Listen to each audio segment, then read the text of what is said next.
How's this look for an ugly situation? Huge ash tree. Snapped right off. Right in front of his old house. Came down to that big huge hard maple. They're all wrapped up in wires. Here's those guys up in the fire truck trying to tame this tree down.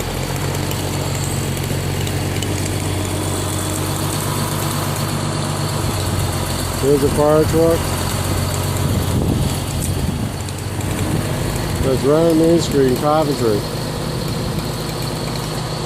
That hard maple there is cracking, right in half. Maybe someone tried to put a big steel chain around it.